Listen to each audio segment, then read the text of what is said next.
ಮತ್ತು ವಿದ್ಯಾರ್ಥಿಗಳೇ, ಬೆಳಗಿನ ಶುಭ ವಂದನೆಗಳು. ಇಲ್ಲಿ ಇಂದಿನ ದಿನ ನಾವು ನೋಡ್ತಾ ಇರ್ತಕ್ಕಂಥದ್ದು 9ನೇ ತರಗತಿಯ ಅಧ್ಯಾಯ 2ರ ನಮ್ಮ ಸುತ್ತಲಿನ ದ್ರವ್ಯವು ಶುದ್ಧವೇ ಅಂತಕ್ಕಂಥ ಅಧ್ಯಾಯದ ಬಗ್ಗೆ ನಾವು ಇವತ್ತು ತಿಳ್ಕೊಳ್ಳೋಣ. ನಮ್ಮ ಸುತ್ತಲಿನ ದ್ರವ್ಯವು ಶುದ್ಧವೇ. ನಿಮಗೆಲ್ಲರಿಗೂ ಗೊತ್ತಿದೆ, ಹಿಂದಿನ ತರಗತಿಯಲ್ಲಿ ದ್ರವ್ಯ ಅಂದರೆ ಏನು ಅನ್ನೋದನ್ನು ನೀವು ನೋಡಿದ್ದೀರಾ. ದ್ರವ್ಯ ಅಂತ ಹೇಳಿದ್ರೆ ಯಾವುದೋ ಒಂದು ಸ್ಥಳವನ್ನು ಆಕ್ರಮಿಸುತ್ತೋ ಮತ್ತು ರಾಶಿಯನ್ನು ಹೊಂದಿರುತ್ತೋ ಅಂತಹ ವಸ್ತುವಿಗೆ ನಾವು ದ್ರವ್ಯ ಅಂತ ಹೇಳಿ ಕರೀತೇವೆ. ಹಾಗಾದರೆ ಆ ದ್ರವ್ಯವು, ನಮ್ಮ ಸುತ್ತಲೂ ಇರ್ತಕ್ಕಂಥ ದ್ರವ್ಯವು ಶುದ್ಧವೇ ಅಂತಕ್ಕಂಥ ಈ ಒಂದು ಅಧ್ಯಾಯದಲ್ಲಿ ನಾವು ಅನೇಕ ಕಲಿಕಾಂಶಗಳನ್ನು ನೋಡ್ತೇವೆ. ಇಲ್ಲಿ ಇವತ್ತಿನ ದಿವಸ ನಾವು ನೋಡ್ತಕ್ಕಂಥದ್ದು ಯಾವ ಕಲಿಕಾಂಶಗಳು ಅಂತ ಹೇಳಿದ್ರೆ ಮಿಶ್ರಣ ಅಂದರೆ ಏನು ಅಂತ ಹೇಳಿ ನೋಡಬೇಕಾಗಿದೆ. ಜೊತೆಗೆ ಮಿಶ್ರಣದ ವಿಧಗಳು, ಮಿಶ್ರಣಗಳಲ್ಲಿ ಸಮರೂಪಿ ಮಿಶ್ರಣ ಮತ್ತು ಅಸಮರೂಪಿ ಮಿಶ್ರಣ ಅಂತ ಹೇಳಿ ಕರಿತೇವೆ. ನೆಕ್ಸ್ಟು ದ್ರಾವಣ ಅಂದರೆ ಏನು, ದ್ರಾವಣ ಯಾವುದರಿಂದ ಮಾಡಲ್ಪಟ್ಟಿದೆ ಅಂತ ಹೇಳಿ, ನೆಕ್ಸ್ಟು ದ್ರಾವಣದ ವಿಧಗಳ ಬಗ್ಗೆಯೂ ಕೂಡ ನಾವು ನೋಡ್ತೇವೆ. ಮತ್ತು ದ್ರಾವಣದ ಸಾರತೆ ಅಂದರೆ ಏನು, ದ್ರಾವಣದ ಸಾರತೆಯನ್ನು ನಾವು ಹೇಗೆ ಕಂಡುಹಿಡಿಯುವುದು ಅನ್ನೋದನ್ನು ನೋಡ್ತೇವೆ. ಅದರ ನೆಕ್ಸ್ಟು ಮಿಶ್ರಣದ ಘಟಕಗಳನ್ನು ನಾವು ಬೇರ್ಪಡಿಸೋದು ಹೇಗೆ ಅಂದರೆ, ಮಿಕ್ಸ್ ಆಗಿರ್ತಕ್ಕಂಥ ಒಂದು ಮಿಶ್ರಣ ಇದೆ ಅಂತ ಹೇಳಿದರೆ, ಉದಾಹರಣೆಗೆ ನಾವಿಲ್ಲಿ ಉಪ್ಪು ಮತ್ತು ನೀರಿನ ಮಿಶ್ರಣ ತಗೊಳ್ತೇವೆ. ಆ ಮಿಶ್ರಣದ ಉಪ್ಪು ಮತ್ತು ನೀರನ್ನು ನಾವು ಸಪ್ರೇಟ್ ಮಾಡೋದು ಹೇಗೆ, ಮಿಶ್ರಣದ ಘಟಕಗಳನ್ನು ಬೇರ್ಪಡಿಸೋದು ಹೇಗೆ ಅಂತ ನೋಡ್ತೇವೆ. ಮತ್ತು ನೀಲಿ ಅಥವಾ ಕಪ್ಪು ಶಾಯಿಯಲ್ಲಿರ್ತಕ್ಕಂಥ ವರ್ಣ ಘಟಕಾಂಶಗಳನ್ನು ನಾವು ನೋಡೋದಕ್ಕೆ ಕಪ್ಪು ಬಣ್ಣ ಕಾಣಿಸಿರುತ್ತೆ, ಬಟ್ ಅದರಲ್ಲಿ ಬೇರೆ ಬೇರೆ ಬಣ್ಣದ ಘಟಕಾಂಶಗಳಿರ್ತವೆ, ಅವುಗಳನ್ನು ಬೇರ್ಪಡಿಸೋದು ಹೇಗೆ ಅಂತ ನೋಡ್ತೇವೆ. ಅದರ ನೆಕ್ಸ್ಟು ಹಾಲಿನಿಂದ ಕೆನೆಯನ್ನು ನಾವು ಯಾವ ರೀತಿ ಬೇರ್ಪಡಿಸಬಹುದು ಅನ್ನೋದನ್ನು ನೋಡ್ತೇವೆ. ಆನಂತರ ಇಲ್ಲಿ ಮಿಶ್ರ ಬಣ್ಣದ ದ್ರವಗಳನ್ನು ನಾವು ಯಾವ ರೀತಿ ಬೇರ್ಪಡಿಸೋದು ಅಂತ ನೋಡ್ತೇವೆ. ಅಲ್ಲದೆ ಉಪ್ಪು ಮತ್ತು ಅಮೋನಿಯಂ ಕ್ಲೋರೈಡನ್ನು ಯಾವ ರೀತಿ ಬೇರ್ಪಡಿಸೋದು ಅನ್ನೋದನ್ನು ಈ ತರಗತಿ ಇದರಲ್ಲಿ ನಾವು ನೋಡ್ತೇವೆ. ಇನ್ನೂ ಹಲವಾರು ಘಟಕಾಂಶಗಳನ್ನು ಈ ಒಂದು ಪಾಠ ಒಳಗೊಂಡಿದೆ. ಇವತ್ತಿನ ದಿವಸ ನಾವು ಈ ಕಲಿಕಾಂಶಗಳ ಬಗ್ಗೆ ನಾವು ಗಮನ ಹರಿಸೋಣ. ಮೊದಲನೇದಾಗಿ ನಾವು ನೋಡ್ತಕ್ಕಂಥದ್ದು ಮಿಶ್ರಣ ಅಂದ್ರೇನು ಮತ್ತು ಮಿಶ್ರಣದ ವಿಧಗಳು ಯಾವ್ಯಾವು ಅನ್ನೋದನ್ನು ನಾವೀಗ ನೋಡೋಣ. ಇನ್ನು ಮಿಶ್ರಣ ಅಂದರೆ ಏನು ಅನ್ನೋದನ್ನು ನಾವೀಗ ನೋಡೋಣ. ಇಲ್ಲಿ ಫಾರ್ ಎಕ್ಸಾಂಪಲ್ ನಿಮಗೆ ಒಂದು ಜ್ಯೂಸ್ ಕೊಟ್ಟಿದ್ದೇನೆ ಅಂತ ಅಂದ್ಕೊಡ್ರಿ, ಲಿಂಬೆಹಣ್ಣಿನ ಜ್ಯೂಸ್ ಕೊಟ್ಟಿದ್ದೇನೆ ಅಂತ ಹೇಳ್ಕೊಡ್ರಿ. ಆ ಲಿಂಬೆಹಣ್ಣಿನ ಜ್ಯೂಸ್ ಮಾಡಬೇಕಾದ್ರೆ ನೀವು ಏನೇನು ಹಾಕ್ತೀರಾ, ಅದಕ್ಕೆ ನೀರು ಹಾಕ್ತೀರಾ, ಸಕ್ಕರೆ ಹಾಕ್ತೀರಾ, ಲಿಂಬೆಹಣ್ಣು ಹಿಂಡ್ತೀರಾ, ಸ್ವಲ್ಪ ಉಪ್ಪನ್ನು ಹಾಕ್ತೀರ. ಅಂದರೆ ಅಲ್ಲಿ ಮಿಶ್ರಣ ಅಂದರೆ ಏನು ಅಂತ ಹೇಳಿದರೆ, ಒಂದಕ್ಕಿಂತ ಹೆಚ್ಚು ಶುದ್ಧ ರೂಪದ ವಸ್ತುಗಳಿಂದ ಮಾಡಲ್ಪಟ್ಟಿರ್ತಕ್ಕಂಥದ್ದಕ್ಕೆ ನಾವೇನಂತ ಕರಿತೇವೆ, ಮಿಶ್ರಣ. ಅಲ್ಲಿ ಏನಾಗಿರುತ್ತೆ ಅಂದರೆ, ಒಂದಕ್ಕಿಂತ ಹೆಚ್ಚು ಏನಿರ್ತವೆ, ಶುದ್ಧ ರೂಪದ ವಸ್ತುಗಳು ಸೇರಿರ್ತವೆ. ಈಗ ಸಕ್ಕರೆ ಅನ್ನೋದು ಒಂದು, ನೀರು ಅನ್ನೋದು ಒಂದು, ಹೀಗೆ ಬೇರೆ ಬೇರೆ ವಸ್ತುಗಳು ಸೇರಿ ಏನಾಗಿರುತ್ತೆ, ಉಂಟಾಗಿರುತ್ತೆ. ಅಂದರೆ ಒಂದಕ್ಕಿಂತ ಹೆಚ್ಚು ಶುದ್ಧ ರೂಪದ ವಸ್ತುಗಳಿಂದ ಮಾಡಲ್ಪಟ್ಟಿರ್ತಕ್ಕಂಥ ವಸ್ತುವಿಗೆ ನಾವೇನಂತ ಕರಿತೇವೆ, ಮಿಶ್ರಣ, ಮಿಕ್ಸ್ಚರ್ ಅಂತ ಹೇಳಿ ಕರಿತೇವೆ. ನೀವು ಸಾಮಾನ್ಯವಾಗಿ ಬೇಕರಿಗೆ ಹೋದರೆ ಮಿಕ್ಸರ್ ಕೊಡ್ರಿ ಅಂತ ಹೇಳಿದರೆ, ಆ ಮಿಕ್ಸರಲ್ಲಿ ಏನೇನು ಇರುತ್ತೆ ಅನ್ನೋ ಗಮನಿಸ್ರಿ. ರೌಂಡ್ ಆಗಿರ್ತಕ್ಕಂಥ ಕಾಳಿರುತ್ತೆ, ಉದ್ದನಾಗಿರ್ತಕ್ಕಂಥ ಸೇವ್ ಇರುತ್ತೆ, ಶೇಂಗಾ ಬೀಜ ಇರುತ್ತೆ, ಕರಿಬೇವು ಇರುತ್ತೆ. That is the mixture. Mixture means ಮಿಶ್ರಣ ಅಂದರೆ ಏನು ಅಂತ ಹೇಳಿದ್ರೆ, ಒಂದಕ್ಕಿಂತ ಹೆಚ್ಚು ವಸ್ತುಗಳು ಅದರಲ್ಲಿ ಏನಾಗಿರ್ತವೆ, ಸೇರಿಕೊಂಡಿರ್ತವೆ. ಅದಕ್ಕೆ ನಾವೇನಂತ ಕರಿತೇವೆ, ಮಿಶ್ರಣ ಅಂತ ಹೇಳಿ ಕರಿತೇವೆ. ಉದಾಹರಣೆ ಕೊಡೋದಾದ್ರೆ ಸಮುದ್ರದ ನೀರು ನೋಡಿ, ಸಮುದ್ರದ ನೀರಿನಲ್ಲಿ ಅದರಲ್ಲಿ ಹಲವಾರು ಏನಾಗಿರ್ತವೆ, ಶುದ್ಧ ರೂಪದ ವಸ್ತುಗಳು ಸೇರಿಕೊಂಡಿರ್ತವೆ. ಹಾಗಾಗಿ ಸಮುದ್ರದ ನೀರನ್ನು ಕೊಡ್ಬೋದು. ಖನಿಜಗಳು ಕೂಡ ಏನು, ಮಿಶ್ರಣಗಳು.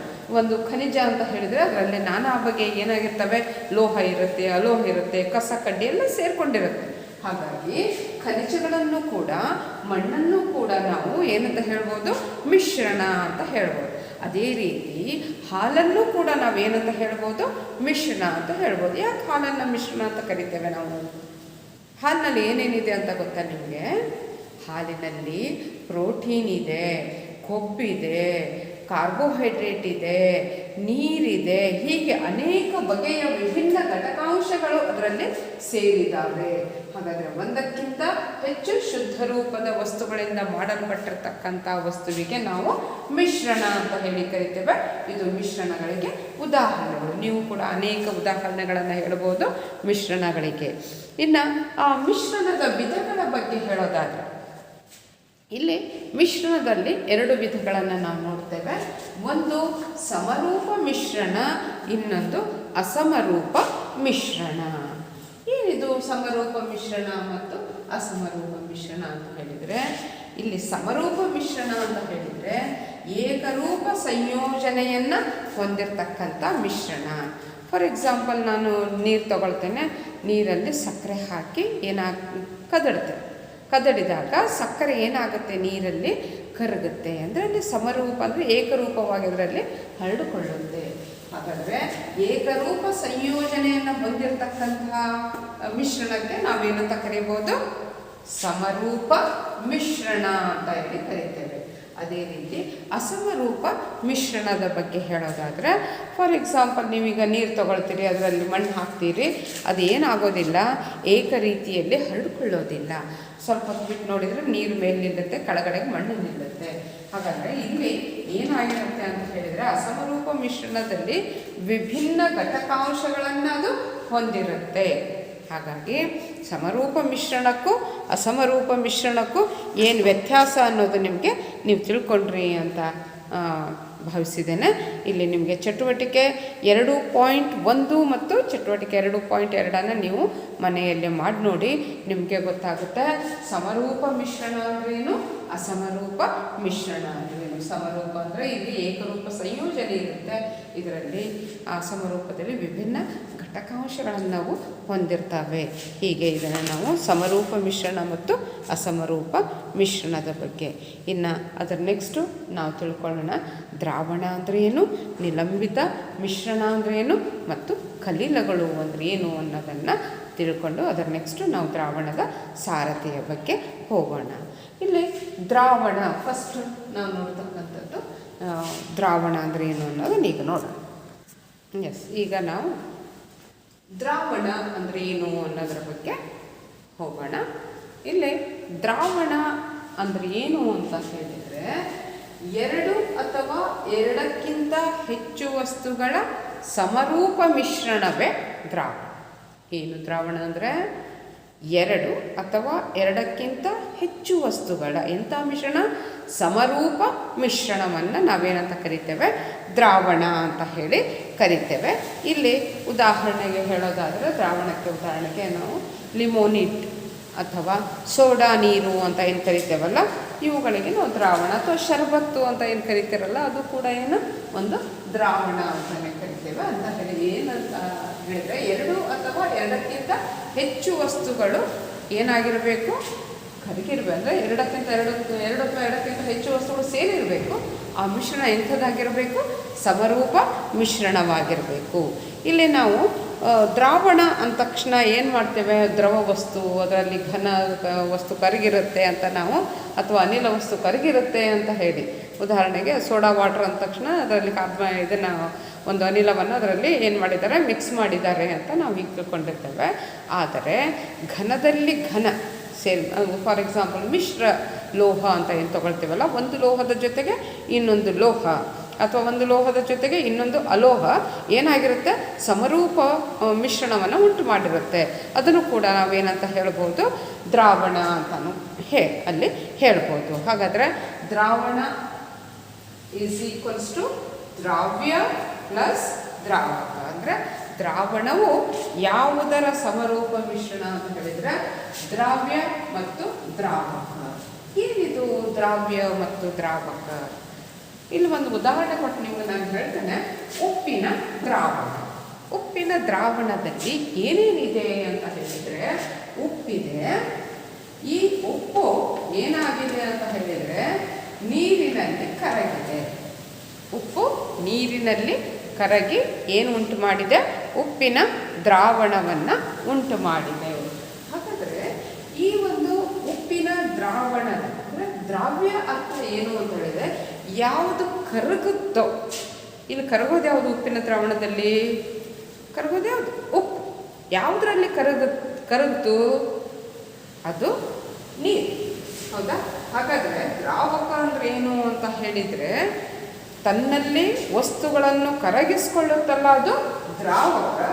ಯಾವುದು ಕರಗುತ್ತೋ, ವಿಲೀನಗೊಳ್ಳುತ್ತೋ ಅದು ದ್ರಾವ್ಯ. ಹಾಗಾದರೆ ದ್ರಾವ್ಯ ಪ್ಲಸ್ ದ್ರಾವಕ ಗಿವ್ಸ್ ದ್ರಾವಣ. ದ್ರಾವ್ಯ ಪ್ಲಸ್ ದ್ರಾವಕ ಗಿವ್ಸ್ ದ್ರಾವಣ. ಇನ್ನೊಂದು ಎಕ್ಸಾಂಪಲ್ ಹೇಳೋದಾದ್ರೆ ಸಕ್ಕರೆ. ಇದೇನಿದು? ದ್ರಾವ್ಯ. ಕರಗೋದು ಯಾವುದು? ಸಕ್ಕರೆ. ಯಾವುದರಲ್ಲಿ ಕರಗಿತು? ನೀರಿನಲ್ಲಿ ಕರಗಿತು. ಹಾಗಾದರೆ ಅದು ಏನು ಕೊಡುತ್ತೆ? ಸಕ್ಕರೆ ಮತ್ತು ನೀರು ಇವುಗಳ ಸಮರೂಪ ಮಿಶ್ರಣವನ್ನು ನಾವು ಕರೀತೇವೆ ಸಕ್ಕರೆಯ ದ್ರಾವಣ. ಇದನ್ನು ಏನಂತ ಕರೀತೇವೆ? ಸಕ್ಕರೆಯ ದ್ರಾವಣ. ಹಾಗಾದರೆ ದ್ರಾವಣ ಅಂತಕ್ಕಂಥದ್ದು ಎರಡು ಅಥವಾ ಎರಡಕ್ಕಿಂತ ಹೆಚ್ಚು ವಸ್ತುಗಳ ಸಮರೂಪ ಮಿಶ್ರಣವನ್ನೇ ನಾವೇನಂತ ಕರಿತೇವೆ? ದ್ರಾವಣ ಅಂತ ಹೇಳಿ ಕರಿತೇವೆ. ಇಲ್ಲಿ ಉದಾಹರಣೆಗಳನ್ನು ಕೊಡೋದಾದರೆ, ಫಾರ್ ಎಕ್ಸಾಂಪಲ್ ಈಗಷ್ಟು ಹೇಳಿದೆ, ಒಂದು ಸಕ್ಕರೆಯ ದ್ರಾವಣ, ಇನ್ನೊಂದು ಉಪ್ಪಿನ ದ್ರಾವಣ. ಸಕ್ಕರೆಯ ದ್ರಾವಣದಲ್ಲಿ ಸಕ್ಕರೆ ದ್ರಾವ್ಯ, ನೀರು ದ್ರಾವಕ. ಅದೇ ರೀತಿ ಉಪ್ಪಿನ ದ್ರಾವಣದಲ್ಲಿ ಉಪ್ಪು ದ್ರಾವ್ಯ, ನೀರು ಅಂತಕ್ಕಂಥದ್ದು ಏನದು? ದ್ರಾವಕ, ಕರಗಿಸ್ಕೊಳ್ಳುತ್ತೆ. ಇನ್ನೊಂದು ಎಕ್ಸಾಂಪಲ್ ಕೊಡೋದಾದರೆ ಆಲ್ಕೋಹಾಲ್ನಲ್ಲಿರ್ತಕ್ಕಂಥ ಅಯೋಡಿನ್. ಆಲ್ಕೋಹಾಲ್ ಏನಿದು? ದ್ರಾವಕ. ಅಯೋಡಿನ್ ಅಂತಕ್ಕಂಥದ್ದು ದ್ರಾವ್ಯ. ಆಲ್ಕೋಹಾಲು ದ್ರಾವಕ, ಅಯೋಡಿನ್ ಏನಿದು? ದ್ರಾವ್ಯ. ಅಂದರೆ ಆಲ್ಕೋಹಾಲ್ ಅಲ್ಲಿ ಟಿಂಚರ್ ಆಫ್ ಅಯೋಡಿನ್ ಕೇಳಿರ್ಬೋದು, ಅಥವಾ ಟಿಂಚರ್ ಅಂತ ಹೇಳ್ತೀರಿ ನೋಡ್ರಿ ನೀವು, ಟಿಂಚರ್ ಆಫ್ ಅಯೋಡಿನ್. ಅದು ಕೂಡ ಉದಾಹರಣೆ ಕೊಡ್ಬೋದು ನಾವು ದ್ರಾವಣಕ್ಕೆ. Tincture of iodine. ಹಾಗಾದರೆ ಟಿಂಚರ್ ಆಫ್ ಅಯೋಡಿನ್ ನೀವು ಸಾಮಾನ್ಯ ಗಾಯ ಆದಾಗೆಲ್ಲ ಟಿಂಚರ್ ಹಾಕಿಸ್ಕೊಳ್ತೀರ ನೋಡಿ. ಆ ಟಿಂಚರ್ ಆಫ್ ಅಯೋಡಿನ್ನಲ್ಲಿ ಏನೇನಿದೆ ಅಂತ ಹೇಳಿದರೆ, ಅಯೋಡಿನ್ ಇದೆ, ಇದು ಘನಸ್ಥಿತಿಯಲ್ಲಿದೆ ಅಯೋಡಿನ್. ಇದೇನಿದು? ದ್ರಾವ್ಯ. ಯಾಕೆ ದ್ರಾವ್ಯ ಅನ್ನೋದನ್ನು ಹೇಳ್ತೇನೆ. ಅಯೋಡಿನ್ ಆಯಿತು. ಇನ್ನು ಆಲ್ಕೋಹಾಲ್ ಅಂತ ಏನು ಕರಿತೀವಲ್ಲ ನಾವು, ಇದು ದ್ರವ ಸ್ಥಿತಿಯಲ್ಲಿರುತ್ತೆ ಆಲ್ಕೋಹಾಲ್. ಈ ಆಲ್ಕೋಹಾಲ್ ತನ್ನಲ್ಲಿ ಏನನ್ನ ಕರಗಿಸ್ಕೊಳ್ಳುತ್ತೆ? ಅಯೋಡಿನನ್ನು ಕರಗಿಸ್ಕೊಳ್ಳುತ್ತೆ. ಆಲ್ಕೋಹಾಲ್ ಯಾವುದನ್ನು ಕರಗಿಸ್ಕೊಳ್ಳುತ್ತೆ? ಅಯೋಡಿನನ್ನು ಕರಗಿಸ್ಕೊಳ್ಳುತ್ತೆ. ಹಾಗಾದರೆ ಕರಗೋದು ದ್ರಾವ್ಯ, ಅಯೋಡಿನ್ ಇಲ್ಲಿ ದ್ರಾವ್ಯ, ಆಲ್ಕೋಹಾಲ್ ಇದು ದ್ರಾವಕ. ಅಂದರೆ ಆಲ್ಕೋಹಾಲ್ ಅದನ್ನು ಕರಗಿಸ್ಕೊಳ್ಳೋದ್ರಿಂದ ಅಲ್ಲಿ ಉಂಟಾಗಿರೋದು ಯಾವುದು ಅಂತ ಹೇಳಿದರೆ ಇದು ಇವುಗಳ ಸಮರೂಪ ಮಿಶ್ರಣ.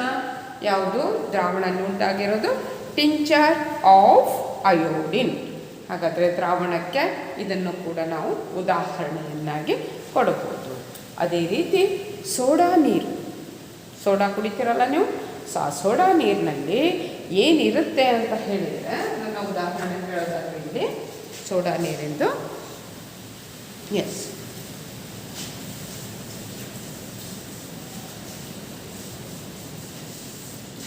ಸೋಡಾ ನೀರು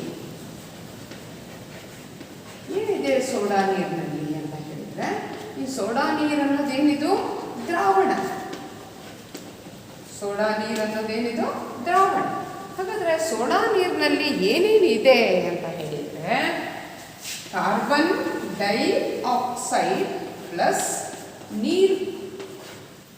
ಕಾರ್ಬನ್ ಡೈಆಕ್ಸೈಡ್ ಮತ್ತೇನಿದೆ? ನೀರು ಇದೆ. ಇಲ್ಲಿ ಕಾರ್ಬನ್ ಡೈಆಕ್ಸೈಡ್ ಅನಿಲ ಸ್ಥಿತಿಯಲ್ಲಿದ್ದು, ನೀರು ಅನ್ನೋದು ದ್ರವ ಸ್ಥಿತಿಯಲ್ಲಿ. ಹಾಗಾದರೆ ಇವೆರಡು, ಇದರಲ್ಲಿ ಕಾರ್ಬನ್ ಡೈಆಕ್ಸೈಡ್ ಏನಿದು? ದ್ರಾವ್ಯ. ಕಾರ್ಬನ್ ಡೈಆಕ್ಸೈಡ್ ದ್ರಾವ್ಯ, ಇದು ಕರಗುತ್ತೆ. ಯಾವುದ್ರಲ್ಲಿ ಕರಗುತ್ತೆ? ನೀರಿನಲ್ಲಿ ಕರಗುತ್ತೆ. ಹಾಗಾದರೆ ನೀರು ಅಂತಕ್ಕಂಥದ್ದು ಏನಿಲ್ಲಿ ದ್ರಾವಕ. ಗೊತ್ತಾಯ್ತಲ್ಲ? ದ್ರಾವಣ ಆಗಬೇಕು ಅಂದರೆ ದ್ರಾವ್ಯ ಇರಬೇಕು ಮತ್ತು ದ್ರಾವಕ ಇರಬೇಕು. ಕರಗುವ ವಸ್ತು ಇರಬೇಕು, ಕರಗಿಸಿಕೊಳ್ತಕ್ಕಂಥ ವಸ್ತು ಇರಬೇಕು. ಅವೆರಡೂ ಸೇರಿದಾಗ ಉಂಟಾಗುವ ಸಮರೂಪ ಮಿಶ್ರಣವನ್ನೇ ನಾವೇನಂತ ಕರಿತೇವೆ? ದ್ರಾವಣ ಅಂತ ಹೇಳಿ ಕರೀತೇವೆ. ಸೋಡಾ ನೀರು ಕೂಡ ಒಂದು ದ್ರಾವಣ. ಟಿಂಚರ್ ಆಫ್ ಅಯೋಡಿನ್ ಅಂತಕ್ಕಂಥದ್ದು ಕೂಡ ಏನು ದ್ರಾವಣ. ಸಕ್ಕರೆ ದ್ರಾವಣ, ಇವೆಲ್ಲವೂ ಕೂಡ ಎಕ್ಸಾಂಪಲ್ ಆಗಿ ಕೊಡ್ಬೋದು. ಇನ್ನೊಂದು ಎಕ್ಸಾಂಪಲ್ ಕೊಡೋದಾದರೆ ವಾಯು, ಗಾಳಿ ಅಂತ ಏನು ಕರಿತೀರಲ್ಲ ನೀವು, ವಾಯು ಅಂತಕ್ಕಂಥದ್ದು ಅನೇಕ ಅನಿಲಗಳ ಮಿಶ್ರಣ. ಹೇಗೆ ಅಂತ ಹೇಳಿದರೆ, ನಾವು ಇಲ್ಲಿ ಸುತ್ತಮುತ್ತಲಿರ್ತಕ್ಕಂತಹ ಗಾಳಿಯಲ್ಲಿ ನಿಮಗೆ ಗೊತ್ತೇ ಇದೆ ಏನೇನಿದೆ. ನೈಟ್ರೋಜನ್ ಇದೆ, ಆಕ್ಸಿಜನ್ ಇದೆ, ಕಾರ್ಬನ್ ಡೈಆಕ್ಸೈಡ್ ಇದೆ, ಜಡ ಅನಿಲಗಳಾಗಿರ್ತಕ್ಕಂತಹ ಹೀಲಿಯಂ, ನಿಯೋನ್, ಎರ್ಗಾನ್, ಕ್ರಿಪ್ಟಾನ್, ಜಿನಾನ್, ರೆಡಾನ್, ಹೀಗೆ ಜೊತೆಗೆ ನೀರಾವಿನೂ ಕೂಡ ಇದೆ. ಹಾಗಾದರೆ ಇಲ್ಲಿ ವಾಯು ಅಥವಾ ಗಾಳಿ ಅಂತಕ್ಕಂಥದ್ದು ಹಲವು ಅನಿಲಗಳ ಏನಿದು ಮಿಶ್ರಣ. ಹಲವು ಅನಿಲಗಳ ಮಿಶ್ರಣ. ಹೇಳ್ತೇವೆ ನಾವು ದ್ರಾವಣ ಅಂತ ಹೇಳಿದರೆ ಎರಡು ಅಥವಾ ಎರಡಕ್ಕಿಂತ ಹೆಚ್ಚು ವಸ್ತುಗಳ ಸಮರೂಪ ಮಿಶ್ರಣವನ್ನೇ ನಾವೇನಂತ ಕರಿತೇವೆ? ದ್ರಾವಣ. ಅದರ ನೆಕ್ಸ್ಟು ನಾವು ನೋಡೋಣ ದ್ರಾವಣದ ಗುಣಗಳು. ದ್ರಾವಣ ಏನು ಗೊತ್ತಾದ ಮೇಲೆ ನಾವು ನೋಡ್ತಕ್ಕಂಥದ್ದು ದ್ರಾವಣದ ಗುಣಗಳು.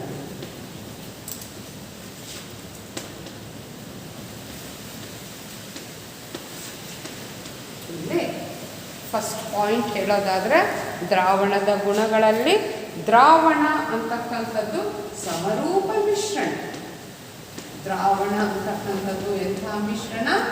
ಸಮರೂಪ ಮಿಶ್ರಣ. ದ್ರಾವಣ ಅಂತಕ್ಕಂಥದ್ದು ಸಮರೂಪ ಮಿಶ್ರಣ.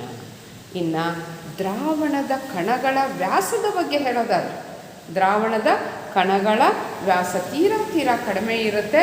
ಎಷ್ಟು ಕಡಿಮೆ ಇರುತ್ತೆ ಅಂತ ಹೇಳಿದರೆ 1 ನ್ಯಾನೋಮೀಟರ್ಗಿಂತ ಕಡಿಮೆ. ಅಂದರೆ ಬರಿಗಣ್ಣಿಗೆ ಇವು ಏನಾಗೋದಿಲ್ಲ, ಗೋಚರಿಸೋದಿಲ್ಲ. ಇವು ಬರಿಗಣ್ಣಿಗೆ ಏನಾಗೋದಿಲ್ಲ, ಗೋಚರಿಸೋದಿಲ್ಲ. ಆನಂತರ ಇವುಗಳ ಕಣಗಳ ಗಾತ್ರ ಬಹಳ ಚಿಕ್ಕದಿರೋದ್ರಿಂದ, ತೀರ ಸಣ್ಣದಿರೋದ್ರಿಂದ ಇವು ತನ್ನ ಮೂಲಕ ಹಾದು ಹೋಗುವ ಬೆಳಕಿನ ಕಿರಣಗಳನ್ನು ಏನು ಮಾಡೋದಿಲ್ಲ, ಚದುರಿಸೋದಿಲ್ಲ. ಹಾಗಾಗಿ ಬೆಳಕಿನ ಪಥ ದ್ರಾವಣದಲ್ಲಿ ಕಂಡುಬರೋದಿಲ್ಲ. ನೀವು ಬೇಕಾದ್ರೆ ತಗೊಂಡು ನೋಡಿ, ಸಕ್ಕರೆಯ ದ್ರಾವಣ ತಗೊಳ್ಳಿ, ಅದರ ಮೂಲಕ ಟಾರ್ಚ್ ಲೈಟನ್ನು ಹಾಯಿಸ್ರಿ, ಅದರ ಮೂಲಕ ಬೆಳಕಿನ ಕಿರಣ ಅಂದರೆ ಚದುರೋದಿಲ್ಲ ಅಲ್ಲಿ. ಹಾಗಾಗಿ ಬೆಳಕಿನ ಪಥ ಅಲ್ಲಿ ಕಾಣೋದಿಲ್ಲ. ಇನ್ನು ಸೋಸುವಿಕೆ ವಿಧಾನದಿಂದ, 4ನೇ ಗುಣಲಕ್ಷಣ ಹೇಳೋದಾದರೆ ಸೋಸುವಿಕೆ ವಿಧಾನದಿಂದ, ಸೋಸುವುದರ ಮೂಲಕ ನೋಡ್ರಿ. ಬೇಕಾದ್ರೆ ನೀವು ಸಕ್ಕರೆಯನ್ನು ನೀರಿನಲ್ಲಿ ಕರಗಿಸ್ಬಿಟ್ಟು ಅದನ್ನು ಸೋಸಿ, ನಿಮಗೆ ಸಕ್ಕರೆ ಬೇರೆ ನೀರು ಬೇರೆ ಆಗುತ್ತಾ? ಇಲ್ಲ, ಸಾಧ್ಯ ಇಲ್ಲ. ಹಾಗಾದರೆ ಇಲ್ಲಿ ದ್ರಾವಣದ ಗುಣಗಳ 4ನೇ ಗುಣಲಕ್ಷಣ ಏನು ಅಂತ ಹೇಳಿದರೆ, ಇವುಗಳಲ್ಲಿ ಇರ್ತಕ್ಕಂತಹ ಘಟಕಾಂಶಗಳನ್ನು ಕೇವಲ ಸೋಸುವಿಕೆ ವಿಧಾನದಿಂದ ಬೇರ್ಪಡಿಸಲು ಸಾಧ್ಯ ಆಗೋದಿಲ್ಲ. ಗೊತ್ತಾಯ್ತಾ? ಅಂದರೆ ಅದರ ಕಣಗಳು ತಳದಲ್ಲಿ ಬಂದು ನಿಲ್ಲೋದಿಲ್ಲ. ಈಗ ನಾವು ಮಣ್ಣು ನೀರು ಹಾಕಿದರೆ ಮಣ್ಣು ಕೆಳಗೆ ನಿಲ್ಲುತ್ತೆ, ಮೇಲೆ ನೀರು ನಿಲ್ಲುತ್ತೆ. ಆದರೆ ಇಲ್ಲಿ ಸಮರೂಪ ಮಿಶ್ರಣ ಅಂತ ಏನಿದೆ ಅಲ್ಲ, ದ್ರಾವಣ ಅಂತಕ್ಕಂಥದ್ದು, ಅದನ್ನು ನಾವು ಏನು ಮಾಡೋಕ್ಕೆ ಸಾಧ್ಯ ಇಲ್ಲ, ಸೋಸುವಿಕೆಯಿಂದ ಬೇರ್ಪಡಿಸುವುದಕ್ಕೆ ಸಾಧ್ಯ ಇಲ್ಲ. ಹಾಗಾದರೆ ದ್ರಾವಣದ ಗುಣಗಳು ಗೊತ್ತಾಯಿತು ಅಂತ ಅಂದ್ಕೊಂಡಿದ್ದೇನೆ. ಅದೊಂದು ಸಮರೂಪ ಮಿಶ್ರಣ. ಅವುಗಳ ವ್ಯಾಸ ತೀರಾ ಕಡಿಮೆ, 1 ನ್ಯಾನೋಮೀಟರ್ಗಿಂತ ಕಡಿಮೆ. ಹಾಗಾಗಿ ಅವುಗಳನ್ನು ಬರಿಗಣ್ಣಿನಿಂದ ನೋಡೋದಕ್ಕೆ ಸಾಧ್ಯ ಆಗೋದಿಲ್ಲ. ಅವು ಬೆಳಕಿನ ಕಿರಣಗಳನ್ನು ಏನು ಮಾಡೋದಿಲ್ಲ, ಚದುರಿಸೋದಿಲ್ಲ. ಅದು ಕೂಡ ಗೊತ್ತಿಲ್ಲ ನಿಮಗೆ. ಅದು ಬೆಳಕಿನ ಕಿರಣಗಳನ್ನು ಏನು ಮಾಡೋದಿಲ್ಲ, ಚದುರಿಸುವುದಿಲ್ಲ. ಆನಂತರ ಅದು ಬೆಳಕಿನ ಕಿರಣಗಳನ್ನು ಚದುರಿಸೋದಿಲ್ಲ. ಮತ್ತು ಅವುಗಳ ಘಟಕಾಂಶಗಳನ್ನು ನಾವು ಯಾವ ವಿಧಾನದಿಂದ, ಸೋಸುವಿಕೆ ವಿಧಾನದಿಂದ ಸೋಸುವುದರಿಂದ ಅವುಗಳನ್ನು ಬೇರ್ಪಡಿಸಲು ಸಾಧ್ಯ ಇಲ್ಲ. ಬೇರೆ ವಿಧಾನಗಳಿಂದ ಅವುಗಳನ್ನು ನಾವು ಏನು ಮಾಡ್ಬೋದು, ಬೇರ್ಪಡಿಸ್ಬೋದೇ ವಿನಃ ಅದನ್ನು ಮುಂದಿನ ಇದರಲ್ಲಿ ನೋಡೋಣ ನಾವು ಯಾವ ರೀತಿ ನಾವು ಅವುಗಳನ್ನು ಬೇರ್ಪಡಿಸ್ತೇವೆ ಅಂತ ಹೇಳಿ. ಈಗ ನಾವು ಅದರ ನೆಕ್ಸ್ಟ್ ನೋಡ್ತಕ್ಕಂಥದ್ದು ದ್ರಾವಣದ ಸಾರತೆ ಅಂದರೆ ಏನು. ಇಲ್ಲಿ ದ್ರಾವಣದ ಸಾರತೆ ಅಂದರೆ ಏನು ಅದನ್ನು ನೋಡೋಕ್ಕಿಂತ ಮುಂಚೆ ನಾವು ದ್ರಾವಣದಲ್ಲಿ ಮತ್ತು ಸಾರರಿಕ್ತ ಅಂದರೆ ಸಾರರಿಕ್ತ ಮತ್ತು ಸಾರೀಕೃತ ದ್ರಾವಣ ಅಂತ ಯಾವುದನ್ನು ಕರಿತೇವೆ ಅನ್ನೋದ್ರ ಬಗ್ಗೆ ಸ್ವಲ್ಪ ನೋಡೋಣ. ಈಗ ಫಾರ್ ಎಕ್ಸಾಂಪಲ್ ನಾನು ಒಂದು ಲೋಟ ನೀರು ತಗೊಳ್ತೇನೆ, ಅದಕ್ಕೆ 1 ಚಮಚ ಸಕ್ಕರೆ ಹಾಕ್ತೇನೆ, ಕಲಕ್ತೇನೆ, ಕರಗುತ್ತೆ. ಮತ್ತೆ 1 ಚಮಚ ಸಕ್ಕರೆ ಹಾಕ್ತೇನೆ, ಮತ್ತು ಕರಗುತ್ತೆ. ಹಾಗೆ ನಾನು 4-5 ಸಾರಿ ಹಾಕಿ ಒಂದು 6-7 ಚಮಚ ಆದಮೇಲೆ ನೆಕ್ಸ್ಟ್ ಕರಗದೆ ನಿಲ್ಲುತ್ತಲ್ಲ. ಅಂದರೆ ಆ ಒಂದು ಕೊಠಡಿಯ ಉಷ್ಣತೆಯಲ್ಲಿ ಅಂದರೆ ಕರಗದೆ ಏನು ಮೇಲೆ ಸಕ್ಕರೆ ಉಳಿತಲ್ಲ, ಅಂದರೆ ಅದರ ಸಾಮರ್ಥ್ಯ ಅಲ್ಲಿಗೆ ಆ ಒಂದು ಉಷ್ಣತೆಯಲ್ಲಿ ಆ ನೀರು ಅಷ್ಟು ಸಕ್ಕರೆಯನ್ನು ಏನು ಮಾಡ್ತು, ತನ್ನಲ್ಲಿ ಕರಗಿಸ್ಕೊಳ್ತು. ಇನ್ನು ಕರಗಿಸ್ಕೊಳ್ಳೋಕೆ ಸಾಧ್ಯ ಇಲ್ಲ ಅನ್ನೋ ಮಟ್ಟಕ್ಕೆ ಬಂತು. ಆವಾಗ ಅಲ್ಲಿ ಸಕ್ಕರೆ ಏನಾಯಿತು, ಕರಗದೆ ಉಳಿತು. ಅಂತಹ ದ್ರಾವಣವನ್ನು ನಾವು ಸಾರೀಕೃತ ದ್ರಾವಣ ಅಂತ ಕರಿತೇವೆ. ಅಂದರೆ ಇಲ್ಲಿ ನಾವು ಸಾರೀಕೃತ ಮತ್ತು ಸಾರಯುತ ಅಂತ ಹೇಳಬೇಕಾದ್ರೆ ಅಲ್ಲಿ ದ್ರಾವಣದಲ್ಲಿ ದ್ರವ್ಯದ ಮತ್ತು ದ್ರಾವಕಗಳ ಪ್ರಮಾಣದಲ್ಲಿ ಏನು ಮಾಡ್ಬೋದು, ವ್ಯತ್ಯಾಸಗೊಳಿಸಿ ನಾವೇನಂತ ಹೇಳ್ಬೋದು, ಸಾರೀಕೃತ ಅಥವಾ ಸಾರಯುತ ಅಥವಾ ಅದನ್ನು ಸಾರರಿಕ್ತ ಅಂದರೆ ದುರ್ಬಲ ಅಂತ ಹೇಳ್ತಾರೆ. ಸಾರರಿಕ್ತ ಇದನ್ನು ದುರ್ಬಲ ಅಥವಾ ಅಪರ್ಯಾಪ್ತ ಅಥವಾ ಅಸಂತೃಪ್ತ, ಹೀಗೆ ಹಲವಾರು ಹೆಸರಿನಿಂದ ನಾವು ಇದನ್ನು ಕರಿಬೋದು. ಆ ದ್ರಾವಣ ಅಂದರೆ ಸಾರರಿಕ್ತ ಅಂದರೆ ಅದರಲ್ಲಿ ಇನ್ನೂ ಏನೋ ಆ ದ್ರವ್ಯ ಹಿಡಿಸುತ್ತೆ. ಅಂತಹ ಇದನ್ನು ನಾವೇನಂತ ಕರಿತೇವೆ, ಸಾರರಿಕ್ತ ದ್ರಾವಣ ಅಥವಾ ದುರ್ಬಲ ದ್ರಾವಣ ಅಥವಾ ಅಪರ್ಯಾಪ್ತ ದ್ರಾವಣ ಅಥವಾ ಅಸಂತೃಪ್ತ ದ್ರಾವಣ. ಇನ್ನು ಸಾರೀಕೃತ ಅಂತ ಹೇಳಿದರೆ ಅದರಲ್ಲಿ ಏನಾಗಿರುತ್ತೆ ಅಂತ ಹೇಳಿದರೆ, ಅಲ್ಲಿ ಹೇಳಿದ್ನಲ್ಲ ಸಕ್ಕರೆ ಏನು ಕರಗಿಸ್ತಾ ಹೋದ ಹಾಗೆ ಅದರ ಪ್ರಮಾಣ ಏನಾಗುತ್ತೆ, ಕೊನೆಗೆ ಕರಗಲಾರ್ದೆ ಏನು ನಿಲ್ಲುತ್ತಲ್ಲ, ಅದನ್ನು ನಾವೇನಂತ ಕರಿತೇವೆ, ಪರ್ಯಾಪ್ತ ಅಥವಾ ಸಾರೀಕೃತ ದ್ರಾವಣ ಅಂತ ಹೇಳಿ ಕರಿತೇವೆ. ಹಾಗಾದರೆ ಇಲ್ಲಿ ನಾವು ಪರ್ಯಾಪ್ತ ಮತ್ತು ಅಪರ್ಯಾಪ್ತ ದ್ರಾವಣ ಅಥವಾ ಸಾರೀಕೃತ ದ್ರಾವಣ ಮತ್ತು ಸಾರರಿಕ್ತ ದ್ರಾವಣ ಅಂದರೆ ಏನು ಅನ್ನೋದನ್ನು ಡೆಫಿನೇಷನ್ ಹೇಳೋದಾದರೆ, ಯಾವುದೇ ನಿರ್ದಿಷ್ಟ ತಾಪಮಾನದಲ್ಲಿ, ಉದಾಹರಣೆಗೆ ಕೊಠಡಿಯ ಉಷ್ಣತೆ ಇದೆ ಅಂತ ಅಂದ್ಕೊಳ್ಳಿ, ತಾನು ವಿಲೀನಗೊಳ್ಳಬಹುದಾದಷ್ಟು ದ್ರವ್ಯವನ್ನು ಕರಗಿಸಿಕೊಂಡಿರ್ತಕ್ಕಂತಹ ದ್ರಾವಣಕ್ಕೆ ನಾವೇನಂತ ಕರಿತೇವೆ, ಪರ್ಯಾಪ್ತ ದ್ರಾವಣ ಅಂತ ಹೇಳಿ ಕರಿತೇವೆ. ಇನ್ನು ಇಲ್ಲಿ ಒಂದು ನಿರ್ದಿಷ್ಟ ತಾಪದಲ್ಲಿ ಆ ಪರ್ಯಾಪ್ತ ದ್ರಾವಣದಲ್ಲಿ ವಿಲೀನವಾಗಿರುವ ದ್ರಾವ್ಯದ ಪರಿಮಾಣಕ್ಕೆ ನಾವೇನಂತ ಕರಿತೇವೆ, ದ್ರಾವಣದ ವಿಲೀನತೆ. ಅದರ ಡೆಫಿನೇಷನ್ ಕೂಡ ಗೊತ್ತಿರಲಿ ನಿಮಗೆ.